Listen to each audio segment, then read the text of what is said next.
Krásný den, jmenuji se Poli Ševčíková a vítám tě u podcastu vzdělávací a networkingové platformy Svět podnikatelek, tvořenou podnikatelkami pro podnikatelky. Jednou týdně budu vydávat audio i video rozhovory s tvůrkyněmi z různých oborů, se zaměřením na business, mindset, marketing a balance. Sleduj nás zde na tomto audio podcastu nebo se přidej do komunity podnikatelek na www.světpodnikatelek.cz. Kdyby tě cokoliv napadlo, napiš mi na info@světpodnikatelek.cz. Užij si poslech. Krásný den všem. Jak zvoní zvony, jsme tu přesně na 8, jak to slyším u Ingrid. A my se tu s vámi takhle scházíme dneska večer, takhle prostřed léta. A chceme se s vámi podívat na téma cestování. A co je první spojený s cestováním, co já mám spojený s cestováním, je špatný internet. Takže jsem ve Francii, je tady taková Wi-Fi, jaká tu prostě je, takže doufejme, že to tady bude fungovat. A my jsme tu s mojí milou klientkou Ingrid Krystal Hamarikovou, která nejenom plánuje cesty, o kterých se dneska budeme bavit, ale prožívá i svoji práci přes cesty, ale zároveň se stará i o miminka, maminky a o všechno jejich cestu. Jo, takže to není jenom cestování po světě, ale cestování vnitřní. A Ingrid, řekni nám ještě víc o tom, co děláš a proč se dneska díváme právě na téma cestování. Ahojte všetci, ďakujem Poli za pozvanie a za to, že si našla na dovolenke takýto svoj vzácny čas pre nás, pre všetkých a vytvorila ho nám. Venujem sa dlhé roky sprevádzaniu rodín, zhruba 22 rokov už robím s rodinami nejakým systemickým spôsobom a sprevádzam ich v takých najvýznamnejších a najšťastnejších chvíľach života alebo takých veľmi významných prelomových, kedy sa niečo udeje a tú podporu naozaj potrebujú. Takže som sprievodkyňou a môžem byť aj pre vás. Pri počatí a zrodení niečoho úžasného alebo najúžasnejšieho, čo si dovolíte sami pre seba, aby prišlo do vášho života. A v prevažnej väčšine to môže byť zmena, ktorá naozaj súvisí s počatím bábätka a s takým nejakým požehnaním tej rodiny v tomto zmysle, ale samozrejme, že to môže byť aj v prípade, že tá rodina to má nastavené inak. Môže to byť počiatok nejakej veľkej zmeny tej rodiny v ich smerovaní, v ich harmónii a prepojení vzájomnom, alebo to môže byť počiatok nejakého nového projektu, niečoho, čo sa naozaj má skrze tú rodinu dostať na tento svet a pre všetkých ostatných. Čiže aj tie cesty, ktoré robíme von, sú veľkou podporou práve pre všetkých, ktorí sa na nich zúčastnia. Pretože ty sama veľmi dobre vieš, že naše cestovanie je zároveň takým spirituálnym putovaním. A viem, že všetky ženy, ktoré sú blízko teba, ktoré ty môžeš ako architektka nejakým spôsobom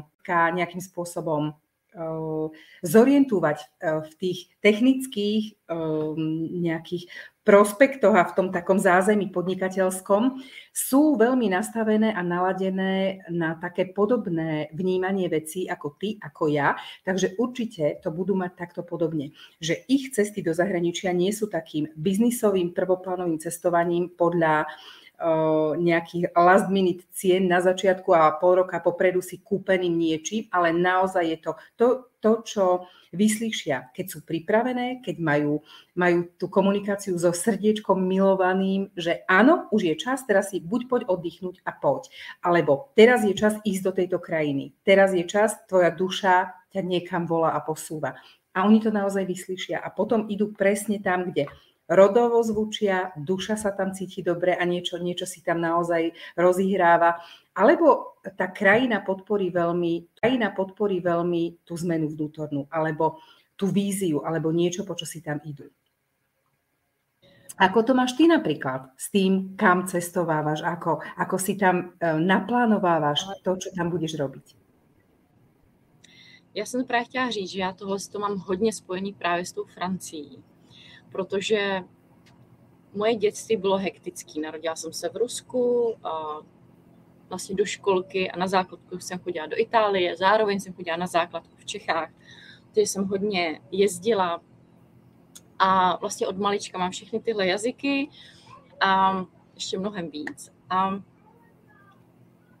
přitom jsem se ale nikdy úplně necítila doma ani v Itálii, Rusku absolutně nepočítám, tam jsem nikdy vlastně nežila, že do těch 4 let to úplně člověk jako neví. A ani v Čechách jsem se ale nikdy necítila úplně doma. A to cestování mě pomohlo, i když pro mě bylo cestování vždycky spojené s velkým stresem, protože v době, kdy ještě ty úzkosti mě opravdu hodně omezovaly a měla jsem takovou klícku, velice pevnou těch úzkostí, tak to pro mě nebylo jednoduché cestovat. Ale cestovala jsem dost, i s mamkou a potom s Michalem jsme se snažili, tak jsem cítila rozdíly v těch zemích. A bylo úplně jedno, jestli jsme jeli all inclusive někam s mamkou, nebo s Michalem jenom autem někam ke kamarádům do jiné země. O to nešlo, ale fakt ten pocit z té země. A nejvíc jsem se vždycky cítila doma tady ve Francii. Což bylo absolutně jako vlastně šílený, jo, protože nás jsem dostala jenom jako rodina a jednou jsem teda si už domluvila s Michalem, že tam taky pojedu, že prostě poprvé pojedu taky do Francie. A jakmile jsem sem přijela, tak jsem cítila klid. Najednou úzkosti ustoupily, najednou jsem si mohla to víc všechno užívat, víš, jako úplně jako kouzlem. Jo, já věřím, že jste to někdy možná taky zažili, když máte hodně těžký, ať už psychický nebo fyzický potíže, tak to správné místo fakt umí udělat takovýhle zázrak. Že prostě jsem přejela hranice, cítila jsem se jako doma, ten můj systém se absolutně uvolnil a já byla v klidu. A najednou jsme prostě mohli objevovat města a já jsem věděla ty chvíle, že tady něco s náma bude. Takže my jsme opravdu pak tady žili v Británii přes rok, žili jsme v Alsasku a teď se sem vracíme každý rok minimálně na ten měsíc. A i když je to plánovaný, je to v červenci, protože děti, protože škola, takovéhle věci, tak to je vlastně úplně jedno. Že jo? Pro nás je důležité to místo, vždycky jsme na různých místech, ale vždycky se cítím stejně. Prostě pořád je to Francie, pořád je to domov. A někde, když jsem to zkoumala víc, tak jsem přesně zjistila, že rodově ne, ale duše, ano, ta tady žila dřív, takže tady to prostě je se mnou hodně propojený. A ano, vždycky, když sem přijedu, tak prostě je to takový uvolnění, prostě úplná pohoda.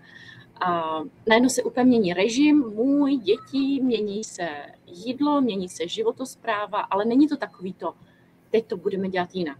Ale ono se to všechno přepne a my jsme se jenom naučili do toho jako nekafrat tou hlavou. Víš, fakt do toho jít tím srdcem. Jasně. Děláme to tak, jak potřebujeme a je to úplně boží. Tak to tak vnímáš? Áno, sú miesta, ktoré ma naozaj volajú a Francúzsko tam patrí jednoznačne. A to už je aj tá dávna doba v detstve, kedy máš pocit, že sa chceš niekam dostať a máš pocit, že sa chceš niečo naučiť. A francúzština, keď som ju počúvala dávno ako malé decko, tak som vedela, že to je také krásne. Že to proste zvnútra sa tešíš z toho jazyka, vieš? A nie ako niečo, a ja napríklad aj ruštinu milujem. Ja sa krásne stále k týmto slovanským jazykom akýmkoľvek vraciam a je mi v nich veľmi dobré, ale ten pocit toho zvučania vo francúzštine a toho prepojenia s krajinou, z Provence, kde som zobrala na tú prvú posvetnú cestu s Svetou Máriou Magdalénou, aj moju Vivienku. A to sú proste veci, ktoré nenaplánuješ, nevymyslíš, nezorganizuješ, že poďme vysielať z Provence, lebo sa tam prepojíme a budeme o tom hovoriť. Vieš, to proste ide, to tak je. Jo. A keď si vyplánujete cesty, máte to nejako, že toto isté cíti napríklad aj Michal? Toto isté cítia deti, že sa to mení? Alebo akým spôsobom vy zorganizujete tú cestu? Ako si ju naplánujete na ďalší rok? Tie miesta konkrétne. Hele, jenom hledáme. To už je jako praktický, to už je vždycky Michalův úkol a třeba loni jsme tady byli s kamarády, letos jsme sami, je to různý, jindy jsme tady byli s přesně babičkou a dědou francouzskými a je to různý. A i se mění doba, kdy to kupujeme. Někdy to kupujeme už na podzim, protože my stejně jako víme, že chceme sem. A třeba letos nás to ale nepustilo a až do dubna jsme byli v takovém váku, jakože jsme vlastně nevěděli.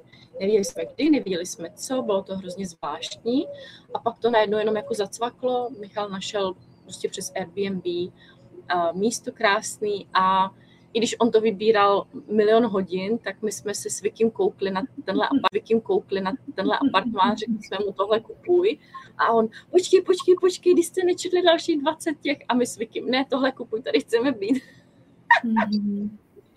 A tak no, takže tohle už je takový jako úplně racionální, že nám to je fakt jedno, my jsme zjistili, že to je úplně jedno kde. A já se pořád snažím tlačit naši rodinu jako když už potřebuji do té Bretaně, už jsme tam nebyli 10 let a tam je pro mě to jako nejsilnější místo, pořád tam jsou ty keltové a prostě všechno kolem druidů, což je to, co mě je nejblíž, ta příroda. Ale zatím ještě to nevyšlo. Jo? Lobovala jsem, aspoň pro Normandii, ale Michal řekl, ty jsi jediná, kdo nemá rád vedro, zatím máš smůlu. Počkat, až děti vyrostou a třeba taky nebudou chtít se jenom dovádět v moři, ale budou chtít dělat výlety a tak. A to už pak budu ještě šťastnější, budeme v Británii a v Normandii. Ako máš precestovaný svet? Kde všade ste už boli? Alebo kde si bola ty všade? Okrem toho, že ste tam žili, hej? Že ťa tam vláčili ako maličku a sťahovali? Nech to poznáš všetko. Takže kde jsem byla? Byla jsem v Egyptě, ale jenom jednou. Překvapivě, takže k tomu dodáš něco. A byla jsem v Egyptě, v Tunisku, v Turecku, v Bulharsku, v Řecku, v Chorvatsku, v Itálii, ve Francii, v Holandsku, v Rusku samozřejmě a hlavně v Petrohradě jsme byli už pak jako v turisti. V 18 po maturitě nás tam moje mamka vzala ukázat nám prostě opravdu ty všechny nádherný muzea a prostě ta nádherná architektura, všechno, obraz mý prababičky v Národním muzeu a tak, prostě fakt je to nádherný věci. A no, myslím, že takhle přibližně. Určitě zapomínám na nějakou zemi, ale tak jako, když tak jako po té Evropě jsme to takhle jako různě procestovali, samozřejmě i Ukrajinu, protože to teď si pamatuju, když jsem byla malá a mamka se mnou potřeba jet do Ruska, tak my jsme jezdili vlakem. Někdy v těch 5 letech jsem s mamkou jela do Ruska vlakem přes Ukrajinu, prostě opravdu, že jsme stavili ve Lvovu na několik hodin a pamatuju si ty vlaky, když jsem spala někde dole nebo nahoře a prostě celý vlak jel prostě několik dní do toho Petrohradu, takže to bylo třeba hustý. Jako no. Jo a Polsko. Ano, Polsko milujeme, Německo samozřejmě, ale všechno, také Rakousko, všechno okolí procestovaný. Co ty? No Európu takmer celú, okrem Ruska, Bieloruska týchto častí, Ukrajinu áno, a potom vlastne všetky tieto postupne Poľsko veľké, Nemecko, Rakúsko, Maďarsko, Slovinsko, Chorvátsko, veľakrát, Francúzsko, Španielsko, Anglicko tak jednou nohou. Proste toto áno. Najďalej sme boli v Indickom oceáne na Mauriciu. To boli deti ešte veľmi malé, to boli fakt, že maličké. Vivienka mala 2 roky a Nikolásko mal 10 mesiacov. Takže to bolo extrémne dosť. A to bolo ešte, a bolo to v čase, keď bolo tsunami. Čiže my sme síce boli v bezpečí, úplne v strede ostrova, hore na kopci v botanickej záhrade a všetci ostatní paniku, 18 neprijatých hovorov na telefón, my sme nevedeli, čo sa robí, keď sme sa vrátili. Riasy po dvere na 1,5 metra, tie chaluby, vieš, ponaliepané na dverách a my sme sa tak dívali, že čo toto je, ale my sme proste videli, okrem toho, že bolo zatiahnutá obloha, úplný pokoj, bezpečie, všetko, vieš, že nás sa to v podstate, okolo nás to preplávalo celé, všetky tie 2-metrové vlny. My sme boli tak ochránení, v takom božom bezpečí. Tam, my sme si fakt robili výlet do botanickej záhrady. Rodina. Skutečný. A mě teďka napadá, že kdo nás posloucháte, tak nám napište, kde za prvý jste vycestovali a za druhý, jaká země vám tam svítí. Že buď tam fakt jako cestujete pravidelně, jak to mám já, anebo vám svítí a jako se tam potřebujete dostat. To mi tam teďka napadlo jako fakt důležitý, protože o tom to je nejenom, že vám sdílíme naše zkušenosti, ale o tom, abychom se otevřeli tomu, co pro nás znamená cestování. A otevřeli to tím srdcem. To znamená ne jako racionálně, tady je levnější dovolená, tady jsou levné letenky, tady dobře vařej, ale fakt, kam nás ta duše táhne. Jo? Tak pokračuj, promiň. Ale mně přišlo moc důležitý. Jasně, že áno. Takže kam tebe to táhlo? No a ešte teraz sme boli v máji s dcerou, s Vivienkou v Portugalsku. Dolu v Algarve, pri útesoch, na tých skalistoch. Tam chci. Útesových častiach a dali sme si to na kajaku okolo, cez oceán a takto, že fakt, to bolo prenádherné. A my si to tak naozaj držíme aj s tým Provence, aj toto všetko od jej puberty, od jej detstva. Vlastne my sme stále cestovali, už keď bola malička, asi od 3 jej mesiacov, ale držíme si to a snažíme sa mať také len naše ženské putovanie, aspoň raz do roka ísť niekam. Snad sa nám to podarí, aby sme len my dve baby boli samé so sebou. Ale teraz napríklad ideme do Egypta a berieme aj Nikolaska, čiže ako ideme celá rodina aj s mužskou zostavou. A Egypt, ten už mám niekoľkokrát, čiže Afriku zastupuje Egypt u mňa.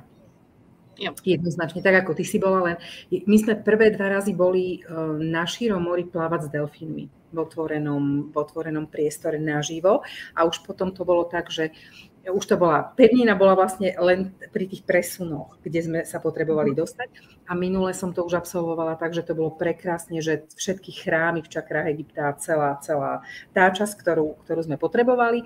No a teraz to, čo chystám aj pre iných, tak to už je naozaj, že 26-dňové putovanie celým Egyptom na komplet, vo všetkých častiach, aj v púštnej časti, aj plavba loďou po Níle, aj všetky chrámy, aj moria, proste naozaj tam úplne zahrnuté aj v tej hornej časti, dokonca časti, kde sú okrem pyramídy v Káhire veľkej, ďalšie divy sveta, Alexandriu tam budeme tam mať Sakáru s malou pyramídou, proste všetko vystavané tak historicky s egyptológom, vystavané naozaj mysticky cez energiu tých posvetných a naozaj pulzujúcich a komunikujúcich miest, cez mystiku, posolstva a prepojenie s bohmi, bohyňami, tak ako sa to človeku otvára a s čím je prepojený. Ak s tou krajinou naozaj je napojený, duša tam nejakým spôsobom rezonuje a ožíva a ťahá a volá a ten človek to cíti. Že tieto staroveké civilizácie mali pre ňo obrovské čaro už v detstve a zaujímal sa o to, hľadal si to. A ty si to mala... Jo, promiň, já jsem se chtěla ještě doptat na tohleto. Co ty cítíš, pro koho ta 26-denní cesta je? Víš, jak jako poznat, jo, měla bych Ince napsat a zjistit víc informací. Jak to poznáme? No prvá základná vec je, že ten človek má túžbu ísť týmto smerom. Ísť do Egypta, ísť na tieto miesta, komunikuje jeho duša vesmírne okolo seba nie len s niečím, čo je v našom kontexte prejavom nejakej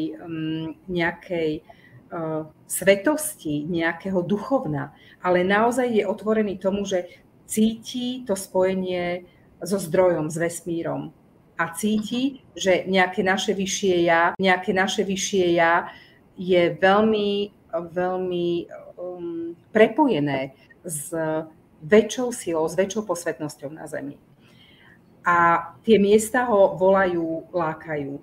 zaujíma sa o mystiku, zaujíma sa o energie, pretože tie chrámy naozaj komunikujú.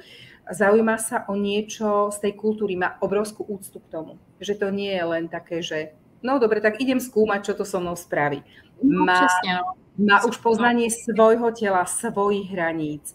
Má víziu, ktorá sa tam dá nádherne otvoriť a kultivovať. Alebo sa tam dá objavovať. Má veľkú vnímavosť a úctu k živlom.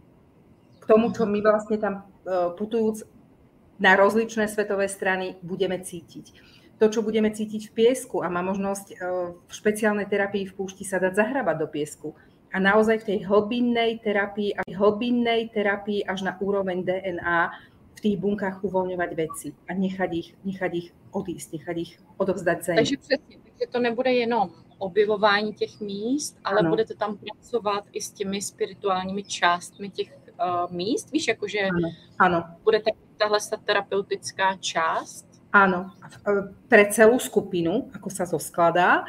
Ďalšia vec je, že každému pôjdu individuálne procesy a tá moja terapeutická časť a tie moje skúsenosti 22-ročné s podporou klientov, psychoterapeutickou, v kraniosakrálnej terapii, v čomkoľvek, tam bude k dispozícii. Oleje, akékoľvek esenciálne, čakrové oleje, to, čo človeka môže podporiť a ja budem cítiť, že naozaj v tejto chvíli túto moju individuálnu starostlivosť potrebuje takto. A ono sa to tak ako vesmírne nastavuje, že tá skupina je veľkým akoby katalizátorom tých procesov a drží toho človeka a nikdy sa nedieje celej skupine naraz niečo, hej? Že v pyramíde môže byť niekomu niečo a tí ostatní počkajú a držia pole a chránia to. Niekomu na lodi, niekomu v tom chráme. Ono vlastne, kto je pripravený, tak ten ako keby si ten proces dovolil najviac a tí ostatní naozaj držia to pole spolu so mnou. A ja ho tam držím tak, ako to cítim pre všetkých. A jednoznačne ten, kto má prísť, tak to cíti. Cíti to z našej komunikácie, nejakým zázračným spôsobom si všimol tento rozhovor, cíti ten súzvuk a to, že áno, s týmto človekom si ja dovolím a dôverujem mu natoľko, že by som na cestu sa s ňou vypravil. Že viem, že jednak môžem byť dôverujúci a intimný v nejakých veciach a procesoch, jednak cítim tú silu toho pola, toho, čo sa tu deje, že by ma to pole naozaj podporilo. A ten človek musí byť pripravený. Každá jedna žena to už teraz v sebe cíti, že je absolútne dozretá a pripravená na nejakú zmenu. Akože výjsť z dračieho vajca. Rozumieš? Lebo proste výjsť proste z tej pavučinky alebo niečo urobiť pre seba. Že už je toho ťažkého a nazbieraného veľa a vie, že z toho gordického uzla potrebuje sa dať niekým podporiť, vyviesť, alebo naopak. Je to už toľko zazdrojovaného vo mne, cez všetko, čo do toho pre seba robím a do toho kotlíka sebalásky dávam po kvapôčkach dole v lone, ako to ja vravím, ako to mám, vieš, že ten človek sa zdrojuje dlhé obdobie a nemá racionálne zvedomené na čo, ale zrazu mu je v tejto chvíli jasné, že áno, ťahá ma to von. Áno, som pripravená na niečo, čo sa má zrodiť, čo sa má absolútne premeniť v mojom živote, preskladať. Jo, to je nádherný. Proto jsem se na to ptala, protože mně přišlo důležité si přesně říct, že každý typ cestování je jiný. A ty jsi to říkala moc hezky, než jsme vlastně šli živě, že tam záleží velice na tom záměru. A ten tvůj záměr pro tuhle měsíční cestu není jenom pojďme objevovat krásy Egypta, opálit se a zapálit si v moři a ještě to pojďme dělat v naší krásné společnosti, ale je tam ta terapeutická linka, ta transformační linka, která v Egyptě opravdu je velice silná a mnohý z nás to táhne do toho Egypta. Mě to překvapivě zatím táhne jenom, že si jako povídám s těmi bohy, ale ještě mě to netáhne jako tam letět, což je velice zvláštní. Ale je fakt, že mojí duši to všeobecně nepouští zatím z Evropy. Jo, my to jako testujeme průběžně a fakt mě to z Evropy nepouští a tuším proč, jo, ale prostě nepouští. Takže já tuším, že proto zas tím pro mě to třeba ještě není, ale přesně už tam je takový to blikání, jakože Egypt bych chtěla a teď už jenom čekám, až ucítím teď.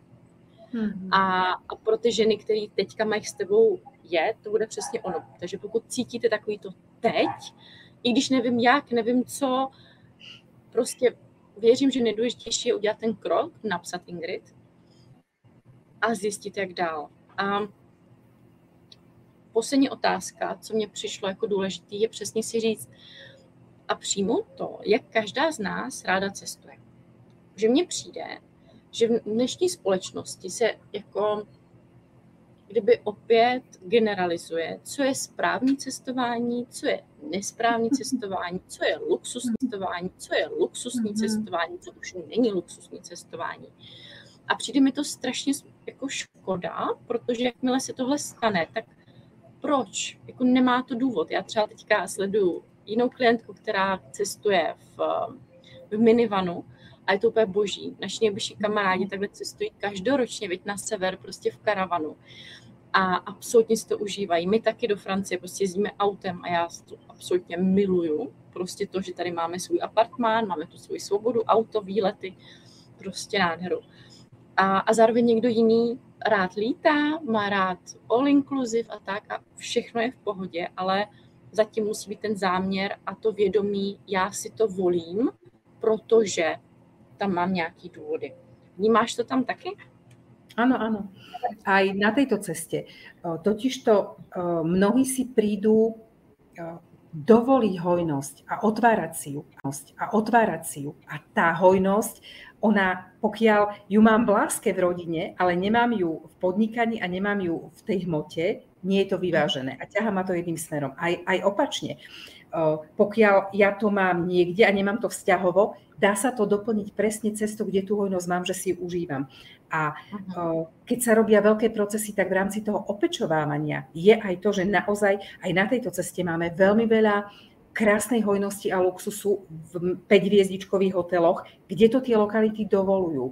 V púšti máme Ekoloč, naozaj centrum, ktoré je prenádherne v tej oáze vystavané, má svoje obmedzenia, pretože to je jednoducho oáza, ako úplne, že také balzamické opečovanie nás v púšti, kam sa ide hodiny. Budú tam ťavy, bude tam všetko možné iné. Každý priestor má nejaké podmienky. A máme napríklad aj kemp, tam zahrnutý na 2 dní, čo som ja rozširovala na špeciálne požiadanie, že tam chcem ísť do Sakári, chcem ísť tam, do mesta mŕtvych, blízko tej malej pyramídy, kde sa otvorili sarkofágy nedávno pred pár rokmi, sprístupnení po stáročiach, kde neboli dovolené.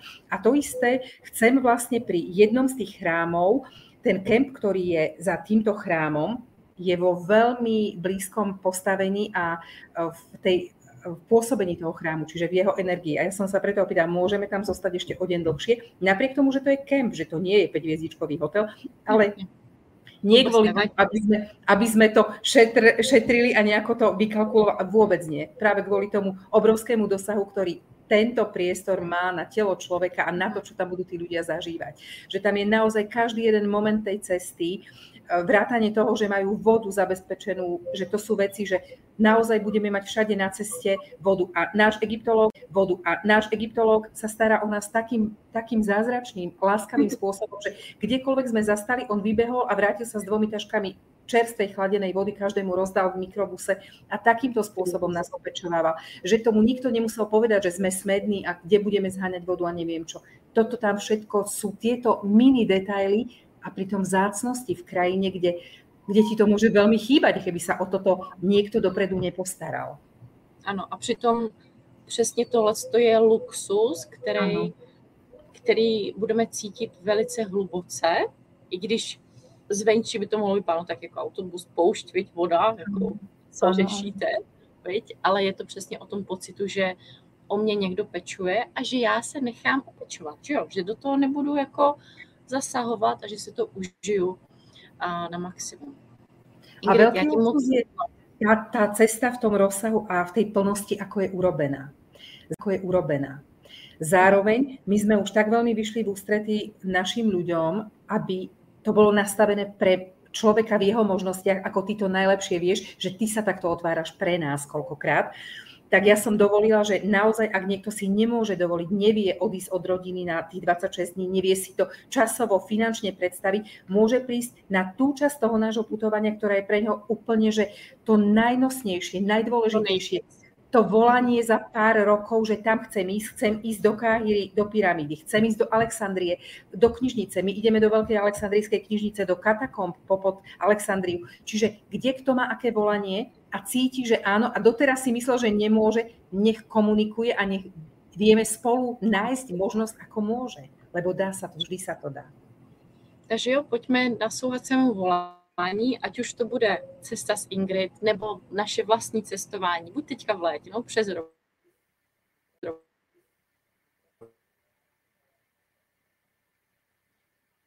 Teraz si sa nám to vyvíjať. Dobrý. A čím bych to chtěla uzavřít je, že čím menší kontrolu mám nad cestováním, tím větší dobrodružství celá rodina zažíváme. A tu kontrolu myslím třeba i jenom nad plánem výletu. Ano. A nebo nad plánem cesty, nebo cokoliv mezi tím. A věřím, že mě to asi Ingrid potvrdí, že vypiplat můžeme hodně věcí a když samozřejmě pořádáme, tak je to jiný, že jo? Ale když jdeme sami, tak tam se dá pustit ta kontrola a objevit neskutečně úžasné věci. Takže to vám moc přeju, protože takhle přesně zažijeme něco, co by hlava nevymyslela a my jsme to přitom vlastně jako kdyby měli zažít. A nezažili bychom to, kdybychom se drželi nějakého plánu a velice, velice rigidně. Preto sa aj do našej cesty veľa vecí ešte dopracováva na mieste. Priamo podľa toho, čo vidíme a cítime a zaželáme si tam. Dá sa to. Vždy sa to dá, keď to je ošetrené, ochránené. Máme tam ľudí k dispozícii, ktorí nám s tým pomáhají. Ano, to je nádherný. Takže Ingrid, děkuji ti za to, že tohle pořádáš. Já věřím, že si to neskutečně užiješ se svojí rodinou a s těma ženama, muži, s kýmkoliv, s těma dalšíma rodinama, které mají jet. A pojďme si tady všichni užívat cestování. Mějte se krásně a já vám posílám takhle ještě pozdrav z Francie. Ďakujeme. Nádherné leto, spokojné všetkým. Požehnáme. Krásný den. Ahoj. Ahoj.